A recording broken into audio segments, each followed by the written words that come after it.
Teman-teman, saat teduh kita pagi ini adalah edisi ke-21. Bahasannya didasarkan pada kitab Kejadian pasal yang ke-10. Pasal 10 ini berisi daftar nama yang dimaksudkan oleh penulisnya Musa supaya bangsa Israel memahami asal-usul orang yang nanti akan mereka jumpai selama mereka menuju tanah perjanjian. Ada berkat dan ada juga kutuk di dalam nubuatan Nuh. Israel tidak boleh ragu di dalam bertindak. Kita tidak membahas nama-nama yang menjadi leluhur bangsa-bangsa ini, tetapi kita fokus kepada pelajaran rohaninya. Yang pertama, betapa cepatnya orang melupakan Tuhan. Di dalam ayat yang pertama dikatakan, inilah keturunan Sem, Ham, dan Yafet, anak-anak Nuh. Setelah air bah itu, lahirlah anak-anak lelaki bagi mereka. Perhatikanlah frase setelah air bah itu. Frase ini diulangi lagi pada ayat penutupnya, ayat yang ke-32, itulah segala kaum anak-anak Nuh menurut keturunan mereka, menurut bangsa mereka, dan dari mereka itulah berpencar bangsa-bangsa di bumi setelah air bah itu. Air bah adalah penghakiman Allah yang paling keras dan juga yang paling dahsyat. Mungkin kita menyangka setelah itu, orang-orang akan menjadi takut akan Tuhan selama beberapa generasi. Tetapi kita salah besar. Tidak ada keterangan dalam daftar nama orang-orang dan bangsa-bangsa di dalam pasal 10 ini yang memberi petunjuk bahwa mereka hidup takut akan Tuhan atau mengikuti satu-satunya Tuhan yang benar. Nimrod adalah contohnya. Dia adalah orang yang pertama yang berkuasa di bumi ini, dan disebutkan sebagai seorang pemburu yang gagah perkasa di hadapan Tuhan. Jika kita terburu-buru, kita akan menyangka bahwa Nimrod adalah orang yang baik. Tetapi frase ini di dalam bahasa Ibrani mengandung arti yang negatif. Nimrod menegaskan dirinya melawan Tuhan. Istilah yang perkasa yang dikenakan pada dirinya menunjuk kepada arti perkasa dalam usahanya sendiri, tetapi tidak perkasa di dalam kesalehan. Nimrod juga pendiri Babel dan kota Niniwe, yang di kelak kemudian hari menjadi musuh dan penakluk Israel. Dalam Alkitab, Babel mula-mula adalah sebuah kota, lalu kemudian menjadi simbolis untuk sebuah sistem yang meninggikan manusia bertentangan dengan Allah, dan juga menindas manusia yang lemah di muka bumi ini. Nimrod mengubah pemerintahan menjadi sebuah tirani.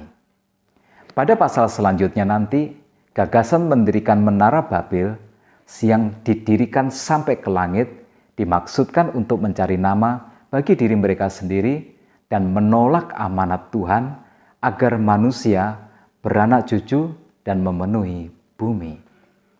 Setelah air bah, dengan cepat orang melupakan Tuhan. Tetapi kita harus tetap untuk percaya kepada Tuhan. Tidak peduli seberapa hebatnya kita di mata manusia, sebab harinya akan tiba nanti bahwa kita semua akan menghadap tahta pengadilan Tuhan. Pada pasal ini, kita juga melihat yang kedua, betapa cepatnya manusia lupa bahwa sejatinya kita semua bersaudara. Tuhan ingin menata kembali kehidupan di muka bumi ini, yaitu dengan air bah. Setelah air bah, kita semua berasal dari keturunan yang sama, dari keluarga yang sama, yang mendapatkan kasih karunia dari Tuhan, yaitu dari keluarga Nuh. Tidak ada yang salah jika kemudian manusia tersebar ke seluruh muka bumi menjadi berbangsa-bangsa. Tidak salah jika tiap-tiap bangsa mengembangkan budaya yang berbeda-beda sesuai dengan alam di sekitarnya, tetapi kita semua bersaudara. Tidak salah jika tiap-tiap bangsa memiliki bahasa yang berbeda-beda, mengembangkan teknologi yang berbeda-beda sesuai dengan tantangan kehidupan yang dihadapinya, tetapi kita semua berasal dari keluarga yang sama. Tetapi lihatlah, dengan cepat manusia melupakan kebenaran yang paling hakiki ini. semua nama-nama bangsa yang ada di dalam pasal yang ke-10 ini di kemudian hari saling serang, saling menaklukkan, saling menindas, saling memperbudak. Manusia mengembangkan budaya yang sangat mengerikan, ingin mengalahkan yang lain. Dengan cepat, setelah air bah, manusia lupa bahwa sejatinya kita semua bersaudara. Kita berasal dari keluarga yang sama. Membaca apa yang dituliskan oleh Lukas di dalam Kisah Para Rasul pasal yang ke-17 ayat 26 sampai dengan 27, dari satu orang saja ia telah menjadikan semua bangsa dan umat manusia untuk mendiami seluruh muka bumi, dan ia telah menentukan musim-musim bagi mereka dan batas-batas kediaman mereka supaya mereka mencari Dia. Saya membayangkan betapa indahnya ini jika pada waktu-waktu tertentu semua bangsa yang terserak di muka bumi ini berkumpul kembali menjadi satu untuk menyembah Allah yang sama, yang telah menciptakan kita semua, sambil kita merayakan pertemuan kembali dengan semua saudara-saudara kita, dengan keluarga kita yang lama tak jumpa, yang membuat kita tak lagi saling kenal, kemudian bersama-sama berkumpul untuk bersyukur, sebab kita memiliki leluhur yang di masa yang jahat berdiri dengan teguh, memilih untuk tetap percaya kepada Tuhan, sehingga mendapatkan kasih karunia dari Tuhan. Teman-teman, selama ribuan tahun, ini memang tidak akan mungkin terjadi. Faktanya, manusia saling berperang, bangsa-bangsa saling menaklukkan, tetapi ada suatu hari nanti kita akan berkumpul bersama sebagai satu keluarga. Tidak di bumi yang sekarang ini memang, tetapi di bumi yang akan datang, yaitu bumi yang baru dan langit yang baru. Saya senang dengan apa yang dikotbahkan Rasul Paulus di Listra, yang dicatat di dalam Kisah Para Rasul pasal yang ke-14, ayat 16 dan 17.